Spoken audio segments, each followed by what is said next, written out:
गुरुदेव खूब अच्छी तरीके से लगाया। तो सुतीक्षण ने जब ऐसे कह रहे थे, गुरुजी ने कहा ऐसा है जल लेकर के आओ, मुझे स्नान करवाना है। तो जब सुतीक्षण जल लेकर के आए, गुरुदेव स्नान कराने लगे, तो शालिग्राम के ऊपर तिलक लगाया जाता है।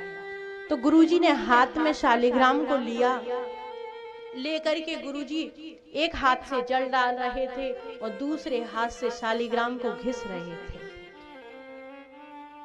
और जब घिसने लगे तो क्या हुआ, घिसते घिसते वो जो छिलका था वह अलग हो गया और गुठली गुरुजी के हाथों में आ गई। गुरुजी बोले ये क्या है, क्या है ये? सुतीक्षण बोला क्या गुरुदेव कि ये क्या है, ये मेरा हाथ ऐसे क्यों हो गया, ये छिलका अलग उतर गया, ये गुठली कैसे रह गई, मेरे शालिग्राम कहाँ है? सुतीक्षण जी हाथ जोड़कर बोले गुरुदेव पुण्य पुण्य चंदन पुण्य पुण्य पानी और शालिग्राम घिस गए तो हम का जाने। हंस गए ऐसे कह करके। जब मुस्कुरा गए तो गुरुजी को गुस्सा आ गया कि क्या बोल रहा है, मेरे शालिग्राम कहाँ है?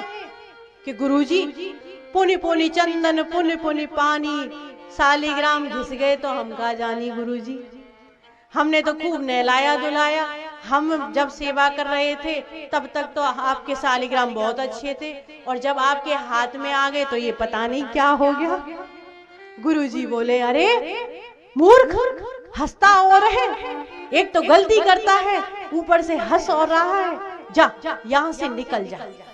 और निकाल दिया। मेरे शालिग्राम जिस दिन मिल जाएं उनको लेकर के आना, अन्यथा मेरे दर्शन कभी मत करना। तो आज सुतीक्षण के अंदर वैराग्य का भाव है, भगवत भक्ति की निष्ठा है, गुरु निष्ठा है। गुरु निष्ठा को प्रणाम करके आज शालिग्राम को मन में हृदय में धारण करके विचार करके चले गए कि गुरुदेव मैं तभी आऊंगा जब भगवान को साथ लेकर आपके समक्ष, तभी आपके दर्शन करूंगा, अन्यथा आपके सामने मैं कभी नहीं आऊंगा। तो धन्य है ऐसा शिष्य, धन्य है ऐसी साधक की निष्ठा जो अपने गुरु के लिए भगवान को लेकर के आए। जब रामचरितमानस में सुतीक्षण आते हैं तो श्री राम जी को साथ लेकर के ही आते हैं। आपने यह कथा श्रवण कर रखी है। जब भगवान ने देखा सुतीक्षण जो है अपनी भक्ति में रत हैं, कभी नाचते हैं, कभी कूदते हैं, कभी हंसते हैं, कभी रोते हैं, कभी गाने लग जाते हैं तो कभी रोने लग जाते हैं, क्योंकि भक्ति का लक्षण ही महाराज ऐसा है, नेत्रों से निरंतर अश्रु झरते रहते हैं। कभी भक्त जो है अपने उस परमात्मा की लीला का जब चिंतन करता है महाराज तो आनंदित हो जाता है। तो भगवान ने प्रभु श्री राम समक्ष खड़े थे, कहा सुतीक्षण से, किंतु सुतीक्षण अपने हृदय आसन पर अपने परमात्मा को देख रहे हैं। तब प्रभु श्री राम ने उनके हृदय से वह झांकी हटाई, तुरंत सुतीक्षण व्याकुल हो गए और व्याकुल होकर के आज जब देखते हैं तो प्रभु श्री राम उनके समक्ष खड़े हुए हैं, तुरंत उनके चरणों में गिर जाते हैं।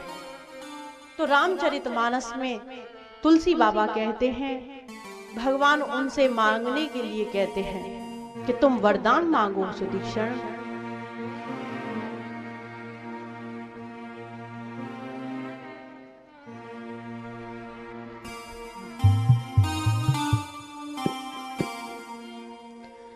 अस अभिमान जाए नहीं भोरे, अस अभिमान जाए नहीं भोरे, मैं सेवक रघुपति पद मोरे, मैं सेवक रघुपति पद मोरे, अविरल भगति विरत